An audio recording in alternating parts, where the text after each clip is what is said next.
نظام الدین نے معتدل انداز میں جواب دیا، اگر زلفی کے دل میں ایسی کوئی خواہش ہوتی تو وہ چھپی نہیں رہ سکتی تھی، ہمیں نہیں تو گاؤں میں کسی اور کو تو ضرور اس بارے میں پتہ ہوتا۔ میں نے اپنے سوال کو دوسرے انداز میں دہرایا، کیا پینو کے لیے گاؤں کے اندر یا باہر سے کوئی رشتہ آیا تھا؟ اس کا تو سوال ہی پیدا نہیں ہوتا، نرگس نے زور دے کر کہا۔ یہاں گاؤں والے تو اس بات سے اچھی طرح واقف ہیں کہ ہم نے ناصر اور پینو کی شادی کا فیصلہ کر رکھا ہے، اور جہاں تک گاؤں سے باہر والے کسی رشتے کی بات ہے تو ایسا ابھی تک نہیں ہوا تھا۔ ٹھیک ہے، میں اٹھ کر کھڑا ہو گیا اور زلفی والے مبینہ خط کو اپنی جیب میں ڈالتے ہوئے کہا، میں یہ لفافہ اپنے ساتھ لے جا رہا ہوں۔ جب یہ کیس ختم ہو جائے گا اور میں پینو کو بازیاب کرنے کے بعد اس افسوسناک واقعے کے ذمہ دار کو عدالت کے کٹہرے میں کھڑا کر دوں گا تو اس وقت یہ دھمکی آمیز تحریر میرے بہت کام آئے گی۔ وہ تینوں مجھے رخصت کرنے کے لیے دروازے تک آئے۔ میں نے چودھری نظام الدین کے گھر کے داخلی دروازے کو بغور جائزہ لیا، اسے بغور دیکھا۔ دروازے کے کسی بھی حصے پر مجھے توڑ پھوڑ یا زور آزمائی کے نشانات دکھائی نہیں دیے۔ گھر کی سامنے والی دیوار لگ بھگ 6 فٹ اونچی تھی۔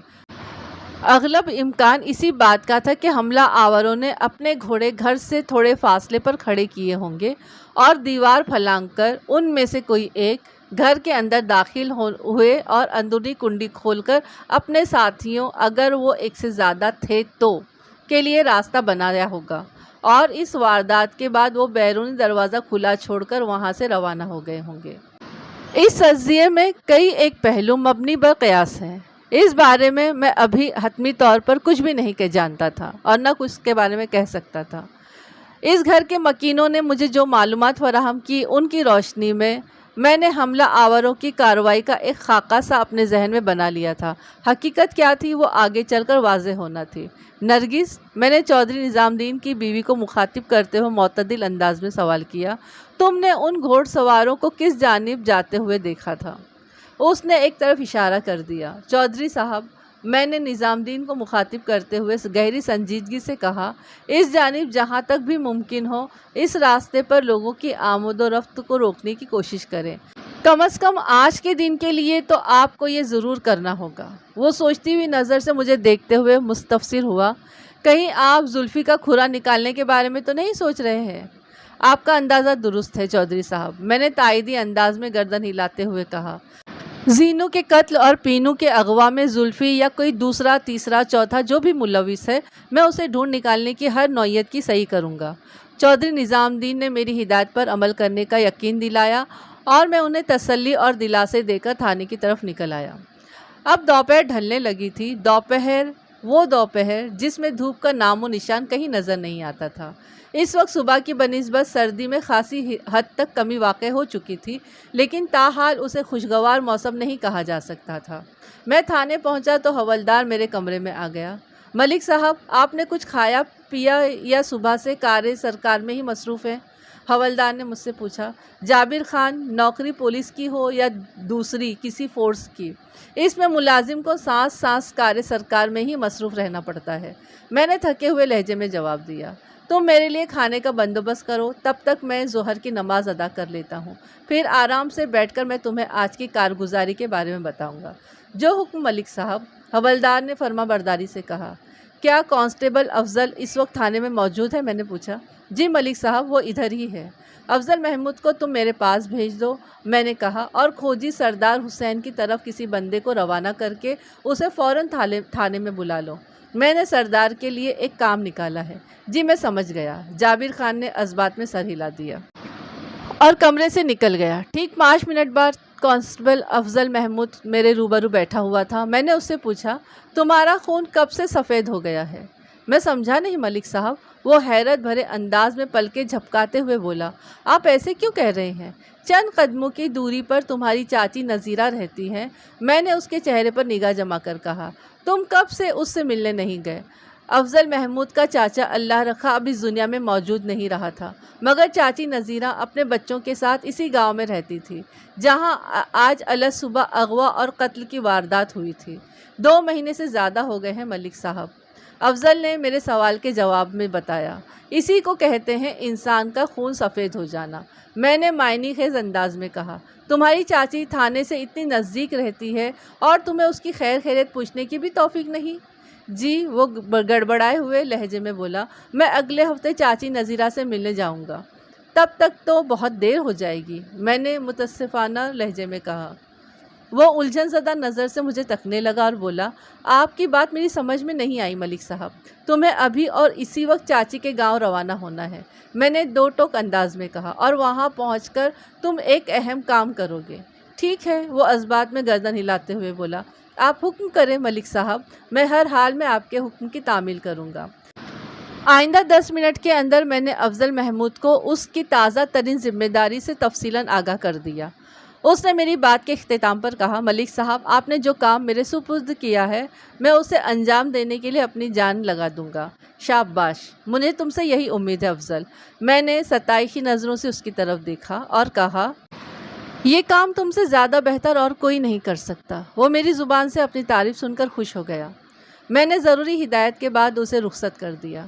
میری اب تک کی تفتیش میں صرف ایک ہی مشکوک نام سامنے آیا تھا، یعنی ذوالفقار علی عرف زلفی، لیکن افسوس کہ میں زلفی کے نام اور مقتولہ زینو اور مبینہ مغوی پینو سے اس کے رشتے کے علاوہ اور اس کی ذات کے بارے میں کچھ بھی نہیں جانتا تھا۔ اس مقصد کو پانے کے لیے میں نے افضل محمود کو اس کی چاچی سے ملنے بھیجا تھا۔ نذیرہ اسی گاؤں میں رہتی تھی اور اس گاؤں میں ایک ماچھن بھٹیارن کی حیثیت سے کام کرتی تھی۔ اس کے تنور اور بھٹی مطلب اس کے بھاڑ پر گاؤں کی عورتوں اور بچوں کا رش لگا رہتا تھا۔ حجام کی دکان ہو یا بھٹیارن کا تنور، یہ کسی نیوز ایجنسی سے کم اہمیت کے حامل نہیں ہوتے۔ آج اس گاؤں میں قتل اور اغوا کی جو واردات ہوئی تھی اس کے بارے میں ہر کوئی گفتگو کر رہا ہوگا۔ مجھے امید تھی کہ افضل محمود وہاں سے اہم معلومات نکال کر لائے گا۔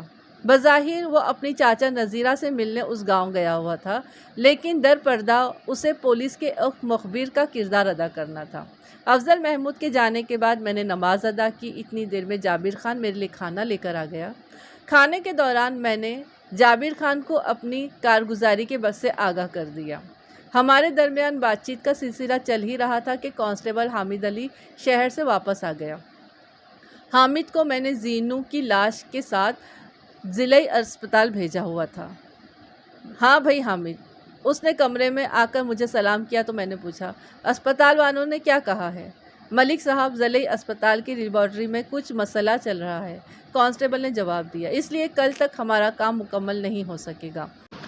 وہ لوگ پرسوں صبح پوسٹ مارٹم کی ابتدائی رپورٹ کے ساتھ مقتولہ زینو کی لاش ہمارے حوالے کر دیں گے، اور اس کے لیے وہ ذرا دیر کو رک کر اس نے ایک گہری سانس لی، پھر اپنی بات مکمل کرتے ہوئے بولا، اس کے لیے ہمیں اسپتال جانے کی ضرورت نہیں، اسپتال کا عملہ پوسٹ مارٹم شدہ لاش کو خود یہاں پہنچا دے گا۔ یہ تو بہت اچھی بات ہے، میں نے کہا، چلے یہ بھی ٹھیک ہے کہ کل نہیں تو پرسوں زینو کی لاش ہمیں مل ہی جائے گی۔ کانسٹیبل حامد علی میرے کمرے سے چلا گیا تو میں اور حوالدار جابر خان ایک بار پھر تازہ ترین صورتحال پر تبادلہ خیال کرنے لگے۔ میں نے حوالدار سے پوچھا، جابر خان، تم اس تھانے میں کب سے ہو؟ لگ بھگ 10 سال ہو گئے ہیں ملک صاحب، اس نے جواب دیا۔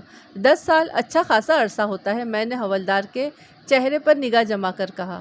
تمہیں تو زلفی کی کہانی کے بارے میں سب کچھ پتا ہوگا، میں نے سنا ہے وہ ایک خطرناک مجرم بن چکا ہے، 4-5 اضلاع کی پولیس اسے ڈھونڈتی پھر رہی ہے۔ مجھے زلفی کے بارے میں سب کچھ تو نہیں معلوم ملک صاحب، وہ معتدل انداز میں بولا، ہاں البتہ میں جتنا جانتا ہوں وہ میں آپ کو بتا دیتا ہوں۔ جابر خان نے توقف کیا تو میں ہمہ گوش ہو گیا۔ چند لمحات کی خاموشی کے بعد اس نے بولنا شروع کیا، ملک صاحب، میری معلومات کے مطابق ذوالفقار عرف زلفی اپنے والدین کی اکلوتی اولاد ہے۔ جب وہ ماں کی گود میں تھا تو اس کے باپ قادر علی نے اس کی ماں حمیدہ کو طلاق دے دی تھی۔ اس طرح زلفی حمیدہ کے حصے میں آ گیا، کیونکہ قادر علی نے اسے اپنے پاس رکھنے سے صاف انکار کر دیا تھا۔ یہ واقعہ میرے اس تھانے میں آنے سے کئی سال پہلے کا ہے۔ لوگوں کی زبانی مجھے یہ بھی پتہ چلا تھا کہ قادر علی کو اپنی بیوی کے کردار پر شک تھا، اور وہ زلفی کو اپنی اولاد نہیں مانتا تھا بلکہ اسے وہ ناجائز سمجھتا تھا۔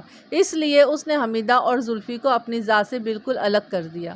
حمیدہ کو طلاق دینے کے بعد قادر علی نے دوبارہ شادی نہیں کی۔ اب اس کی فیملی صرف 2 افراد پر مشتمل تھی، یعنی ایک وہ خود اور دوسرا اس کی اکلوتی بہن زینب عرف زینو۔ عمر کے آخری حصے میں قادر علی بیمار رہنے لگا تھا۔ اس نے زینو کی شادی سلام دین نامی ایک چھوٹے زمیندار سے کرا دی تھی۔ سلام دین اور نظام دین 2 بھائی ہیں، جن میں سلام دین کا انتقال ہو چکا ہے۔ اس وقت نظام دین کی فیملی اور زینو ایک ہی گھر میں رہ رہے تھے۔ زینو کی اکلوتی بیٹی پینو کی شادی نظام دین کے اکلوتے بیٹے ناصر سے ہونے والی تھی کہ زینو کو موت کے گھاٹ اتارنے کے بعد پینو کو اغوا کر لیا گیا۔ ان میں سے بہت ساری باتیں آپ کو نظام دین اور اس کی بیوی نرگس نے بھی بتائی ہوں گی۔ اب میں آتا ہوں زلفی کی طرف۔ وہ چند لمحات کے لیے تھما، 2-4 گہری سانسیں لی، پھر سلسلہ کلام کو جاری رکھتے ہوئے بولا، ملک صاحب، جب میں اس تھانے میں آیا اس وقت تک قادر علی اور حمیدہ اس دنیا سے پردہ فرما چکے تھے۔ زلفی کی عمر 20 کے آس پاس تھی۔ میں اتنا تو جانتا ہوں کہ وہ ایک آوارہ اور بدتمیز نوجوان تھا، لیکن میری اس سے کبھی ملاقات نہیں ہوئی تھی۔ کچھ عرصے کے بعد پتہ چلا کہ زلفی نے گاؤں چھوڑ دیا ہے۔ وہ کہاں چلا گیا تھا، اس کے بارے میں کسی کے پاس کوئی ٹھوس اور یقینی اطلاع نہیں تھی۔ سال پر سال گزرتے گئے، پھر پتہ چلا کہ زلفی نے اپنے لیے جرم کی راہ کا انتخاب کر لیا ہے۔ یہ میں نے بھی سنا تھا کہ وہ چوری، ڈکیتی، قتل و غارت گیری کے کئی وارداتوں کے سلسلے میں جھنگ، سرگودا، شیخو پورہ، ساہیوال اور لائل پور کی پولیس کو مطلوب ہے، لیکن میں نہیں جانتا تھا کہ اس خبر میں کس حد تک صداقت ہے۔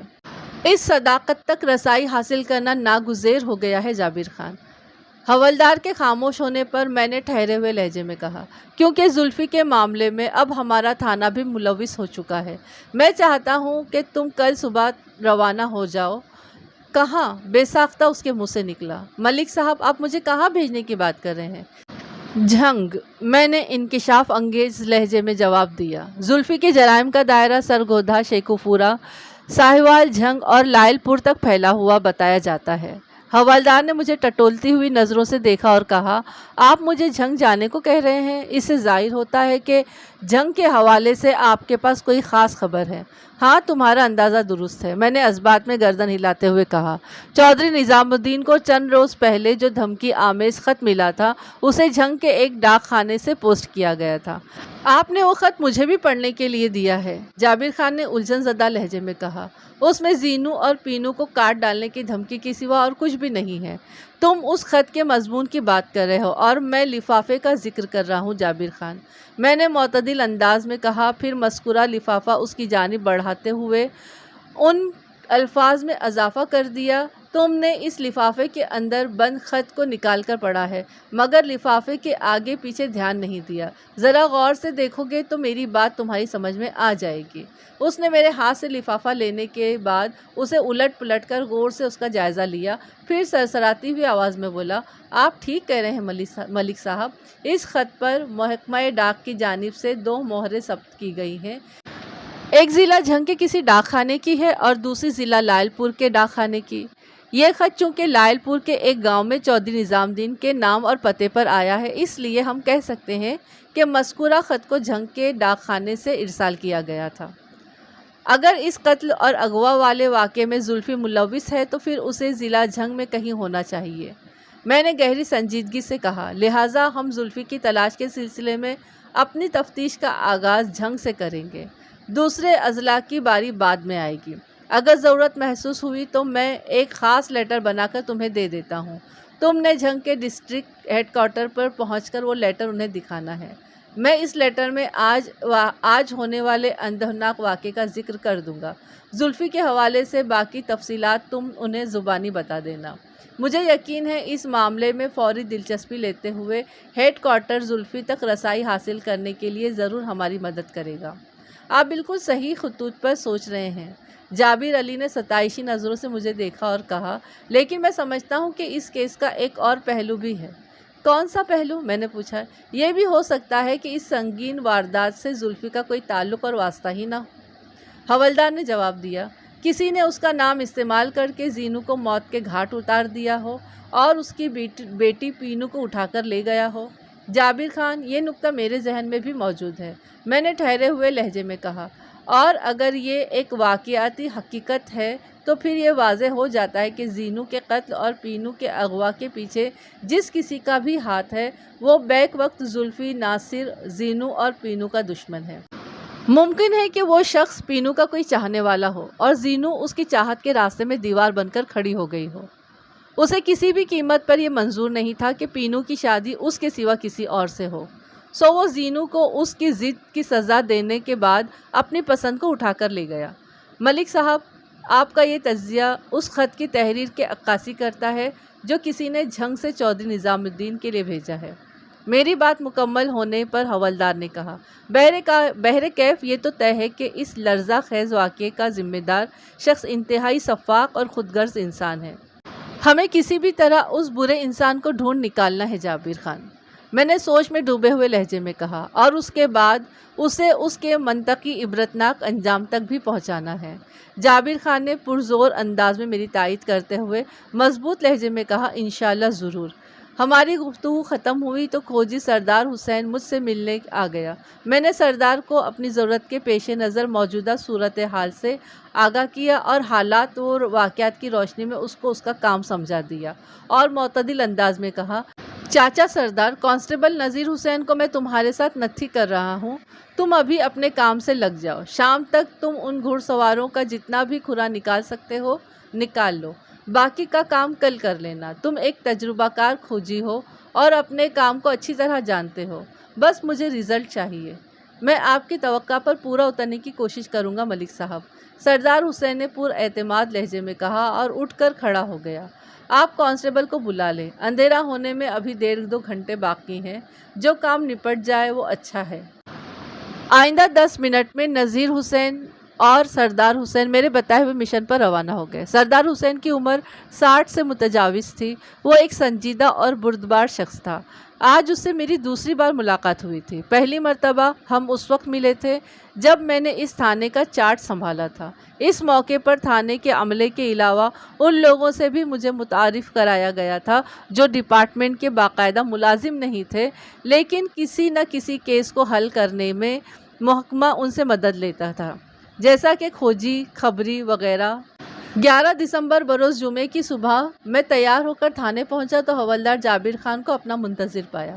وہ جھنگ جانے کے لیے بالکل تیار بیٹھا تھا۔ گزشتہ رات سونے سے پہلے میں نے DHQ ڈسٹرکٹ ہیڈ کوارٹر کے لیے ایک جامع لیٹر تیار کر لیا تھا، چنانچہ میں نے وہ لیٹر جابر خان کو تھما دیا اور ضروری ہدایت کے ساتھ اسے جھنگ روانہ کر دیا۔ جابر خان کے جاتے ہی میں نے کانسٹیبل نذیر حسین کو اپنے کمرے میں بلایا۔ گزشتہ سہ پہر میں نے نذیر حسین کو کھوجی سردار حسین کے ساتھ لگایا تھا۔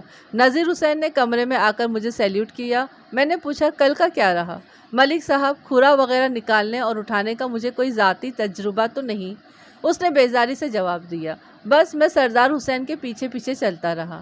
میں نے تمہارے تجربے اور مہارت کے بارے میں استفسار نہیں کیا نذیر حسین، میں نے قدرے سخت لہجے میں کہا، میں تو سردار حسین کی کارکردگی کے بارے میں پوچھ رہا ہوں۔ اس نے کہاں سے اپنے کام کا آغاز کیا تھا اور کہاں تک پہنچنے کے بعد کام کو روکا تھا، یعنی آج وہ کہاں سے کھرا نکالنا شروع کرے گا؟ میری بات سمجھے، بھیجے میں اتری کہ نہیں؟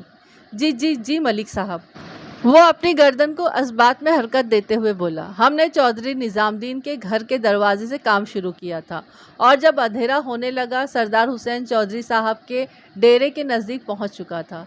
تم کون سے چودھری کی بات کر رہے ہو؟ میں نے تیز آواز میں دریافت کیا۔ چودھری نظام الدین یا پھر چودھری گل شیر؟ میں نے آپ کو چودھری نظام الدین کے ڈیرے کے بارے میں بتایا ہے ملک صاحب، نذیر حسین نے جواب دیا۔ بس سمجھ لیں کہ ہم نے اس ڈیرے سے چند قدم پہلے ہی اپنا آج کا کام چھوڑا ہے۔ ہم نے نہیں سردار حسین، میں نے نذیر حسین کو ٹوک دیا، کیونکہ تمہیں کھوجی کے کام سے یا کھوج لگانے کے کام میں کوئی دلچسپی نہیں ہے اور نہ ہی تم کو آتا ہے اور نہ ہی تم اس کے سیکھنے میں دلچسپی رکھتے ہو۔ اس کے چہرے پر شرمندگی جھلکنے لگی۔ اسی وقت کھوجی سردار حسین تھانے میں پہنچ گیا۔ میں نے فوراً اسے اپنے کمرے میں بلا لیا۔ اس نے بڑے ادب سے مجھے سلام کیا۔ میں نے پوچھا، سردار حسین، کل تم نے کون سا تیر مارا ہے؟ سرکار، ابھی تو میں نے اپنے تیر کو کمان کی ڈوری میں رکھ کر نشانہ باندھا ہے، اس نے رسانیت بھرے لہجے میں جواب دیا۔ آج اس تیر کو چلانے کا دن ہے، شام تک آپ کو کوئی نہ کوئی مفید خبر میں دے سکوں گا۔